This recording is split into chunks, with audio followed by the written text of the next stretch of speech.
So we're back with my buddy Deshone, and we're talking about social media, and we're talking about better ways to engage. And one of the things we're talking about off camera just now is the big challenge in getting, I would say, an old school platform in terms of advertising and marketing that automobile dealers have been using for decades, and getting them to depart from that and to give it up to a degree. There's still a place for it in the market, I get it. Sure. But they continue to try and take old world techniques and put them onto a new world platform and hope that they're going to get the result that they're looking for. And the truth is, as you just said, it's a long play. It's a branding play. It is, and you know, we both come from the industry, and I just don't see the willingness to play that long game. Like we've said that, and I mean, of course, Gary Vee says that all the time, and it's conditioned us. Like, okay, this is a long game. This is a marathon. But you can see, the thing about it is you can see progress, and what I don't see is, like you had mentioned, you got people who are still posting drive a Kia Sorento $269 a month, right? And that's their post, and they don't realize it's not working. Now, I do get that something's better than nothing. I want to do something. Most of the time. Most of the time. That's right. Because sometimes that something is like it could be a negative. Yeah, because it makes you. If it makes people say, "Why did you do that?" Like that's a negative. Yeah. You know, like. Do you think that, like, I'm from a consumer standpoint, if I'm scrolling and I see $269 a month, me, it's like, I saw that on, you know, the Tuesday night. Right. You know, when I was something that like is going to get literally thousands of people talking about it. Yeah. And it's, you know, kind of a negative.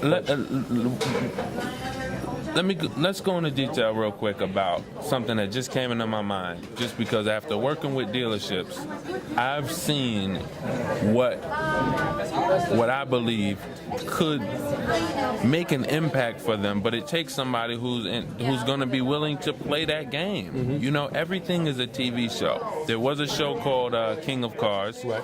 There's been shows about cars, and people want to see human. Right. You know, it goes back to what we were just saying. People don't want to interact with a corporation, which is why anyone who's smart has a person. Geico has the Gecko. You know, Progressive has Flow. The General has the General. You know, we need to put a person here. You know, some of the best brands that we know, they've had spokespeople that we connected with the person. Right. And when we thought about the company, we thought about the person. Hey, I like that person.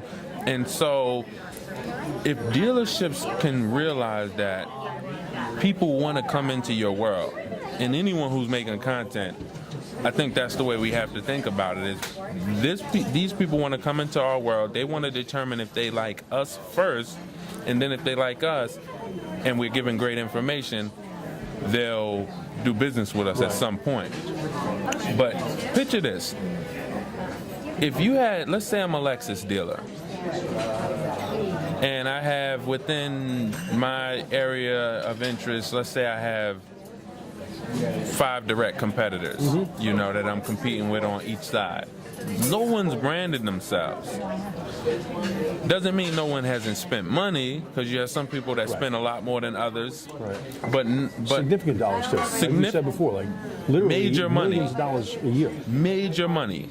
And let's say now, no one's captured it. Some people have captured the media in terms of television, billboard, right, share of voice, right, but they have not captured what we all know is the present and future, which is social media. Brand equity. No one has that brand equity in that regard yet. The minute someone says, you know what, all right, we're gonna start. This is the Lexus show, and let's just say it's a trademark. So let's say, you know, we'll come up with another name, but something similar to like the Lexus of, you know, Amityville show. Lexus of Amityville show. Now you start to make content around that show. So now I'm getting my people coming in the morning.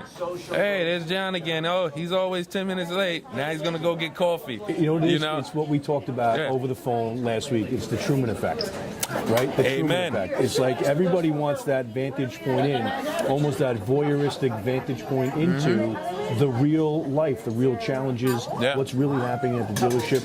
Let's say you have, to piggyback off of that, the real challenges. Let's say you have Amanda. Now, Amanda is a sweet personality. You get on camera a couple times throughout her day. You see her on the phone. You see her with somebody. Hey, how'd that sale go? Oh, they didn't buy it. You know, but you able to, when they do reality TV shows, they have where the people are sitting in, I forget the name of the room. But, yeah, you're right. But they're sitting in a room, and the person behind the camera is asking them questions. So it's kind of a separate one-on-one. Hey, how'd you feel about that fight that just happened? And they're like, well, they're always. So if you can segment the cutaway shots, exactly. So now Amanda's here. Amanda, how'd your day go? It seems like you've been down. Well, I'm not really doing that well this month. You know, I'm talking to a lot of people, but people, it's just such a slow month. But, so now, however natural, you let that conversation naturally take effect. But as you build your audience, do you know how many people connect with Amanda? Absolutely. You know how many people are like, man, that girl's so sweet. Do we know anyone who wants to buy a Lexus? Yeah, no doubt. You know what I mean? And then we talk about the fact that, as Gary Vee says, the internet won. How easy is it for people to connect with her? Right? So easy. It's the ultimate accessibility. Yeah. You can hit me up on any one of the social media platforms. You can send me an email. Every single time she's on screen, website. This is Amanda. Absolutely. This is her Instagram handle. This is her Twitter handle. This is, you have it there. So everyone becomes their own star in the show. This is John. And when he pops up, when it's his segment, that's John, that's his contact. You don't have to say call him, but just as people watch the show, they're gonna know that's John. They're gonna know that's Amanda. That's it's a huge paradigm shift, as you know. And it doesn't take a lot of money. Go ahead. It doesn't. No. But let's talk about that. It's a huge paradigm shift because what's happened over the years, and there's a significant piece of the business community that gets this, that understands that their investment on the digital and social media side has a exponentially better return on investment, or exponentially more measurable return on investment. I don't get too hung up on the ROI. I got to be honest with you. I'm looking at what is the end result. Have we sold more cars? Have we turned more dollars in terms of revenue and profitability? That's the ultimate, indicator for me. That's the measurement tool at the end of the day. And so, bottom line. Yeah, and when we talk about old world media, broadcast media, if you will, TV, radio, newspaper, direct mail, even as well. But we talk about share of voice. Were you saying before we'll just throw loads and loads of money at it? We do the Wanamaker method where we say 50% of it works, 50% of it doesn't. I just don't know which 50% it is, right? The Wanamaker method. But good point. It's the truth. But what we're talking about is a brand play, is having the courage to take that leap and say, I'm going to not look for that immediate return on my dollars invested. You can't take the whole budget because, look, we still have to deliver. Certainly. Right? There's has huge to be a pressure. balance. Yeah, huge pressure on virtually every business community that's out there. We're talking about car dealers, real estate, jewelry, apparel. The Amazon effect has certainly hit small businesses in a big way. But you have to be willing to develop that brand and that brand equity over time and dedicate a portion of your budget to do it, and you've got to stick with it. I'll be honest with you, and we know people who invest on the low side, 10,000 small dealers, 10,000 a month, to someone upwards of $100,000 a month in advertising. Sure, I got some groups that are spending $1 million a month. We know there's some waste in there. Absolutely. So whether you want to isolate the waste, but what I'm talking to you about is investing into, even if you invested into one camera person, $1,000 a week that you put him on, and he's your person now, and he edits, and he's your media person. So let's say you don't want to outsource. Now, if you don't want to take the risk, then yes, you can outsource. But let's just say you invest into one person who sees the vision, who's going to capture media all around and create. And there's show at Lexus. Talented people out there, just like super my buddy Hollywood, Bill Capone. Bill is like your pro, and people like him are the most valuable asset to, no doubt, next to the content creator. To me, he's a game changer, right? Because he understands the vision. He understands what we're trying to accomplish. He makes it happen. Like we say, hey, Bill, this is what we want to do.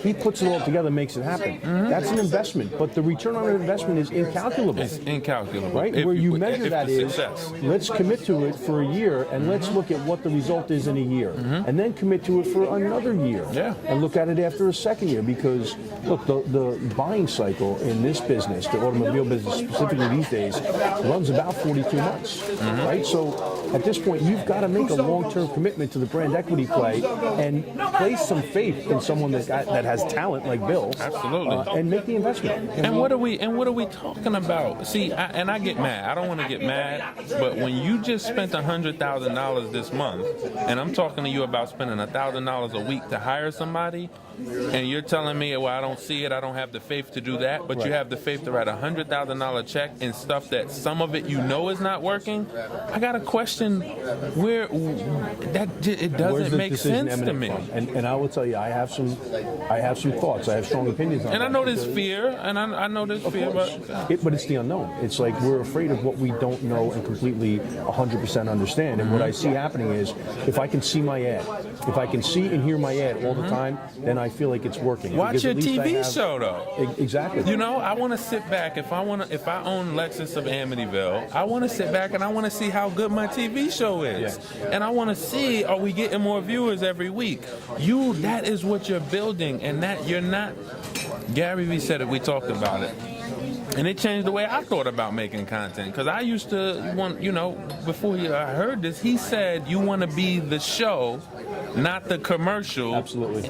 In the middle of the show. That is genius. It's amazing. That genius. statement will, in the years, become so profound because you have so many advertisers and content creators that are trying to make these 30-second clips, 60-second clips, and they're interrupting the Kardashian live stream, or they're interrupting this on Facebook Live, or this Facebook video that now has ads every minute, but they get their 30 seconds in. But people are like, oh, I want to get back to the video I'm watching. Well, because you want to they're be the video an they're watching. interruption, not the entertainment. They're not the entertainment. And you have to understand the difference there. That is such a mouthful to say and to digest. That line that changed my world. Oh, amongst many others. Amongst he's many had others. a few that you just go, wow. Yes. And I put him up in the pantheon of influencers like a Jim Rohn, like a Tony Robbins, like a Grant, Brian Tracy, where they say something in such a simple way, and you have that aha moment, that's kind of what we want to do here. Like, we want to have people have these aha moments and speak from a perspective of, like, I do what they do every day. I just got a LinkedIn recommendation, which I sought out because I worked at, as you know. It was the first social media platform that I really engaged with. And I got to give Jim Ziegler a prop, because Jim Ziegler sent me the invitation. And I let that profile sit there with the avatar of just the outline of a head for the longest time. And in February of 2000, I believe it was 2011 or 2012, I went on vacation with Married to Kids, and I read an article in Forbes magazine about the fact that LinkedIn was going to become like the resume on steroids for the future. And it really hit home for me because I was just starting my business, Applied Selling Dynamics. I needed money like I needed oxygen. No, I mean, I'm not afraid to tell the story, because I was...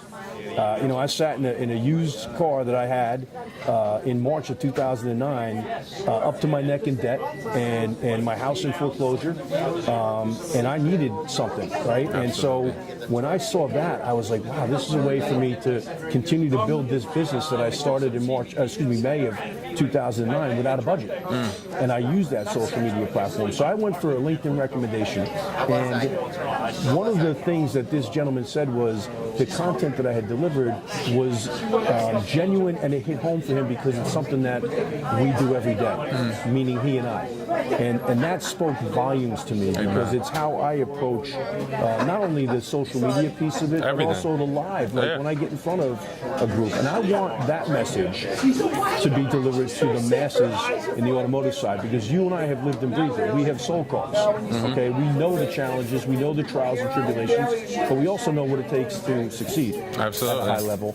And when we can get more and more people to turn their heads a little bit towards the social media platforms and employ it in a way that makes sense, not the Kia Sorento for $269 a month, but the story. Amen. The story behind what it's like to own and drive that Kia Sorento, you know, telling the story about how analog brakes can save your life. You know, getting people to understand that just that little ripple of the crumple zone can be the difference between life and death in this vehicle. And let me tell you why. That's what gets people's attention. Not the 269. They get the 269 anywhere, right? Absolutely. Up and down the street, they can get 269. A million different places, and it's the connection that I have to you as or your people. You know, whether I'm connected through you, the dealership, because I like someone there, or because the service is great.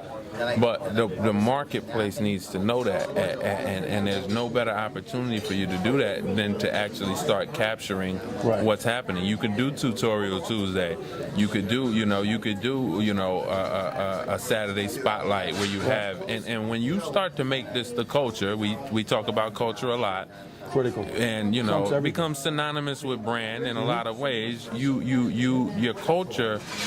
If there's an ongoing TV show, I want to say this right, because this is how you can't really write the future of something, but you can imagine what could happen. It's a self-fulfilling prophecy, if you will. You have a Lexus of Amityville TV show that is running, that you're promoting within 20 miles of your dealership. Right. So everyone on Facebook sees it. Geographically relevant. Absolutely. Culturally relevant. You can actually implement advertising on Facebook that you can't do with billboards. You can't go into someone's AOI and put a billboard there that says your dealership, but you can run Facebook ads there.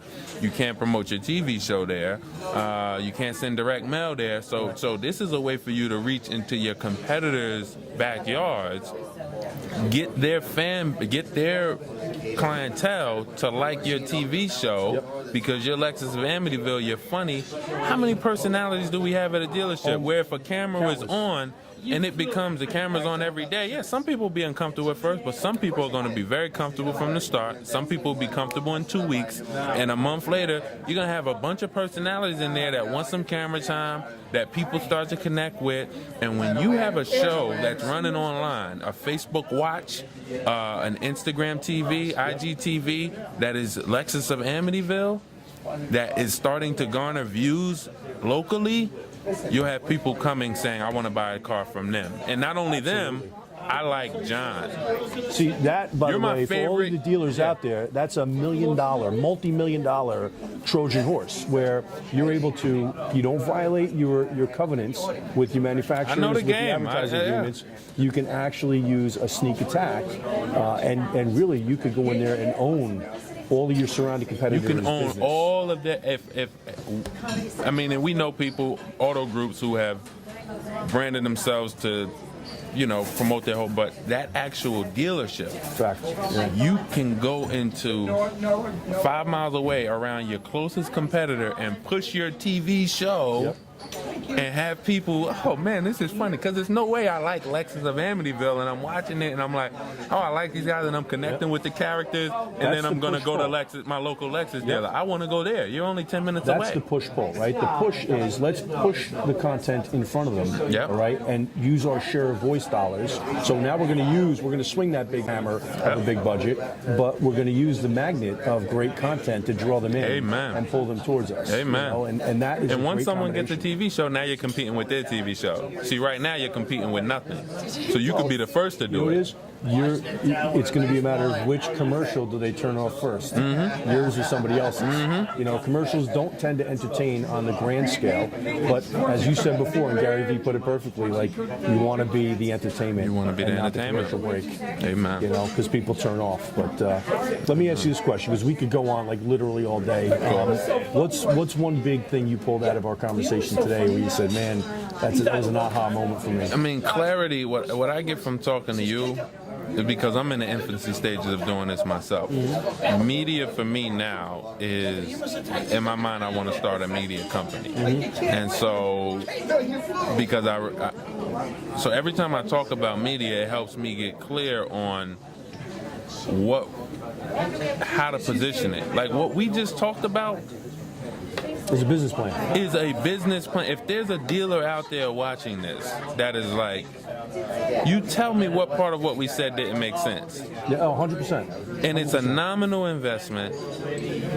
At worst case scenario, you're going to get brand exposure. Mm-hmm. And so I think, every time I talk to you, we're actually taking ideas that we kind of are play-by-play, not really getting attached to the past, really looking at the present, the future, and kind of what are we going to implement? You know what I mean? So I just, every single time I leave from you, I leave just with more clarity, on, because we're always in sync. Yeah, no question. We're both thinkers, and then when we talk about ideas, and we both agree on ideas, it just confirms that the idea is good.